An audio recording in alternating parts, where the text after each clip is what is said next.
and the lady went as far as saying, uh, long time ago she didn't have to deal with this. Yeah. That's when Haiti used to produce. But Produce, yeah. hey, when you're not producing, you're bound to be, in any type of situation where you don't like.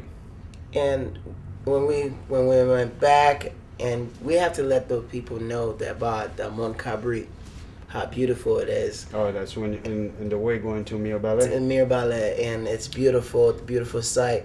When we were talking earlier about trash in Port-au-Prince, there's a lot of trash, massive of trash. But when you go outside Port-au-Prince, you see the differences. The people are cleaner, and it's not that much trash. You walk on the street, you see trash like that and outside No, of the I don't country. think. Yeah, you're right. We didn't experience that when we went to Mio Ballet or Saint Mark. Las Calabas. Saint Mark is pretty much similar to Port-au-Prince in terms of, the amount of trash that you see on the street, which I was very disappointed because I'm from Saint Mark, and this is not the Saint Mark that I knew, that I grew up in. So I would say that Mio Ballet is more cleaner, and probably Las Calabas, the same thing. Mio Ballet, I mean, going toward Las Calabas or Coiffeur, for instance, the road was like very rocky. The road is not good, but the road from Port-au-Prince to Mio Ballet, it's very nice. They had blacktop, as you can see. It was well paved and everything. So I wish that the whole Haiti was like that.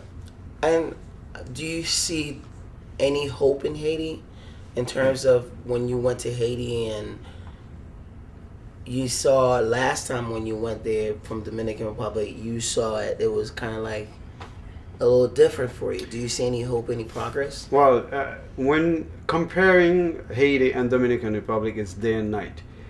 This is a comparison that Haitians should not dare making, because if you go to Santiago or you go to the capital, well, you will think that you are in Miami, in certain parts of Miami. This is how well, constructed and organized that they are.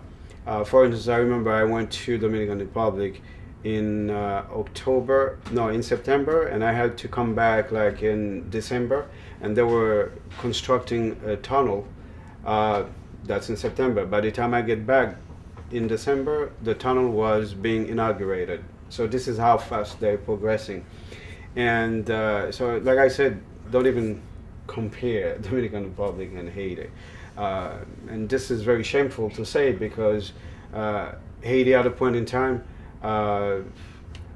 did occupy. I would not even want to use the word occupy, because Dominican Republic needed help, and they made an approach to Haiti and then asking them for help. So for 25 years, basically they sort of occupied Dominican Republic, and the end result wasn't very good.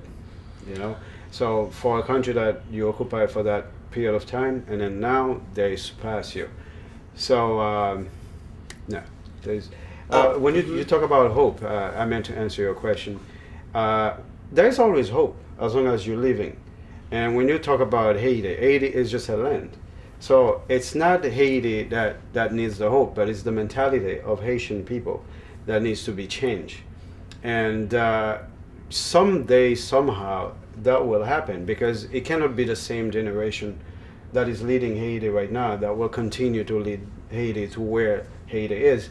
You need the Haitian government needs to be conscious of their action, their the way that they are governing the country. They need to change that mentality. They need to know also that whether they have millions of dollars in certain bank somewhere, but that they are living in Haiti, and by having their money being deposited in banks outside the country, they're not helping the country that way, and the country will never be developed if they continue to invest Haiti's money elsewhere. I mean, when you're in power, for instance, and especially if you're putting your hands in the state fund, and then you are saving money outside the country, like I said, and then with the idea that when you're no longer in power, you're gonna be going and live in Miami. What you do, you are just helping other country to be economically stable when you could have done that in your own country. So, like I said, again, it's the mentality. I think our problem is not so much a reliance on other countries. It is Haitian. It's about Haitian people that need to change their mentality. Really. In terms of changing mentality, do you believe that Haitian that wanted to run for government in Haiti, do you think they should have more interest in Haiti, more properties in Haiti, so that way they don't run away from their country after they finish their term? Well, I also think that the international committee should stop the fact that every time members of the political parties, for instance, when they're no longer in power, they are leaving the country, going to live somewhere else, and then taking the wealth of the country with them.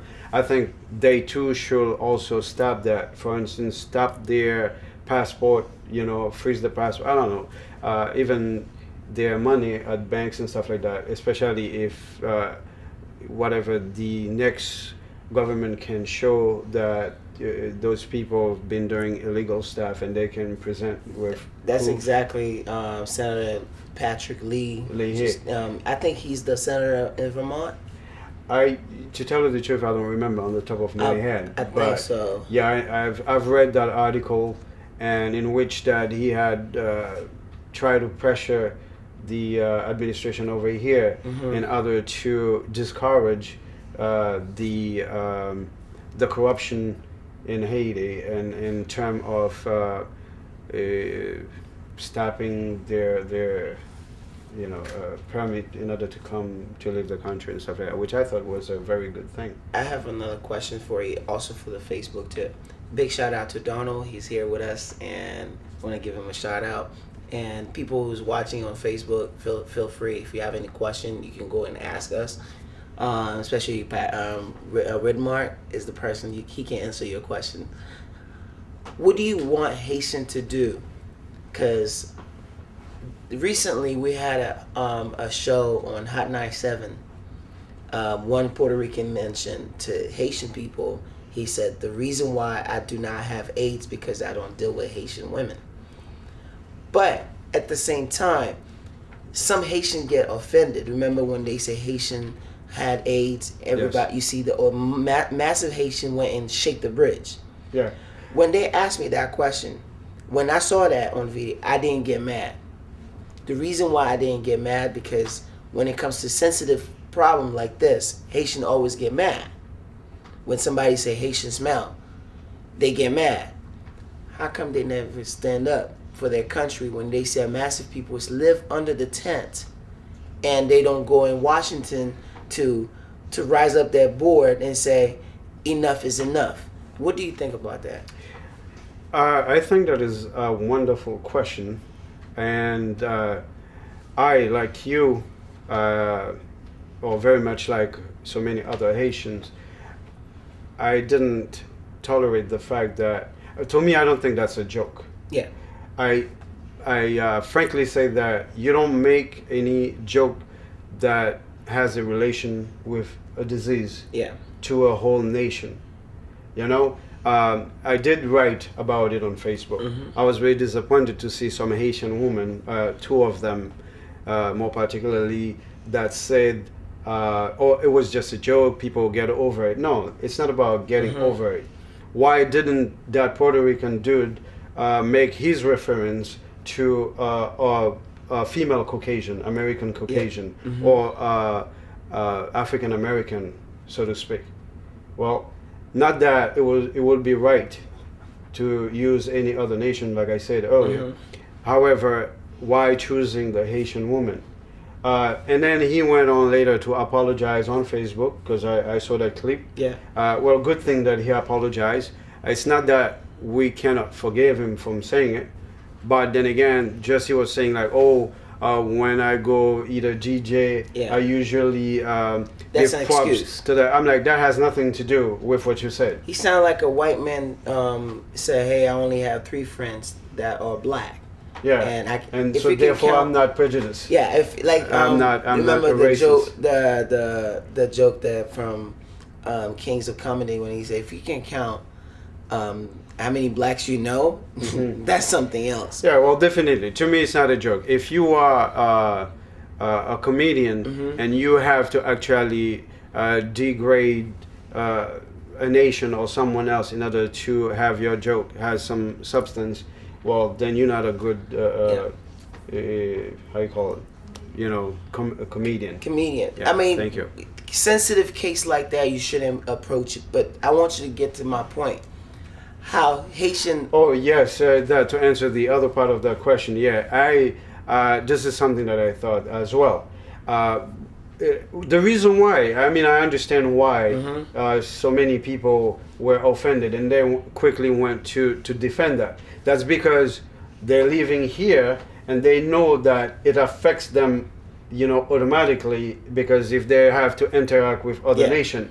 But what I don't like, just like you said, they should feel the same way about those people under the tent in Haiti. They should pressure, you know, the Haitian government or even the administration over here, because even when we're living over here, we can pressure the administration here by, you know, menacing our votes and stuff like that when they're gonna need it. Yes, and not only that too. What about the cholera?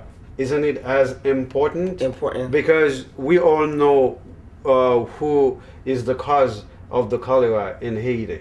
I mean, it's on the internet. You can see picture of the UN, you know, personnel with their truck, you know, dumping their waste into our river. Okay, it's to me, it's a lack of respect to our men and women in Haiti, and it is also too because we don't have leaders in our country. And that's how they are able to do that. And I started to think about it and see, are people only sensitive because it affect them here, but whatever affected in Haiti, they don't care. But when they see those Haitian riot out, burning stuff, they said what they doing is wrong. And do you think because they not feeling the feeling they're going through, the problem they're going through? Because I mentioned it before, how we went under the tent, tears coming out our eyes, because we were living it. Yes. At that moment. I mean, we were there. We were present. It was tangible. We could have actually see in which condition that the people were living, and that had a personal effect on me. I hate to say, I mean, and this is true, and I'm gonna reiterate that again. Because people here, they have a job, because they are able to get up every morning, go to a job, come back to their wives and husbands and their kids, and etc. And they think like, okay, they don't care about Haiti. I mean, it's sad to say that this is where you came from. Regardless, you are American citizen right now, that doesn't change the fact that you were born in Haiti. That you knew it was to go up walking barefooted, to actually go get water, you know, some miles somewhere from the river and stuff like that. And then now, just because you're here, you have a job. Well, what if one day that United States decide that they no longer want those immigrants in the country, and then they ship everybody back their home? So, and that's when now you're gonna be worrying about where you're gonna live, where you're gonna stay. I mean, like, most of us have families back there anyway. So when something happens in Haiti, it indirectly or directly affects you somehow. You may not think about it right now, like I said, just because you have a roof over your head, you got the heat, and you have a job, but it affects you somehow. I don't know if we can reflect that. That was one example. I remember they were sending 30,009 something people, Haitian people back home in general, and I had to stand up on YouTube and I said, this is not a good thing to do, because if we bring these people, it will be a problem for Haiti and stuff like that. That was one of the reasons. Like, people, I just, as an advice, and you guys as Haitian, wherever you at, we need a leader. And one in Boston, New York, Miami. We need people like Al Sharpton, even though he makes some mistakes, but he's a leader. When something happened to black community, you have to have somebody to stand up for them. And if something happened to white community, you have to have somebody to stand up for them. And for the Haitian, we need to have somebody to stand up. Are you waiting for me? Are you waiting for Wilmar to come? Are you waiting for Donald to come? Who are you waiting for? As Haitian, we want everybody to be a leader. We come as a community to help each other. Because my next goal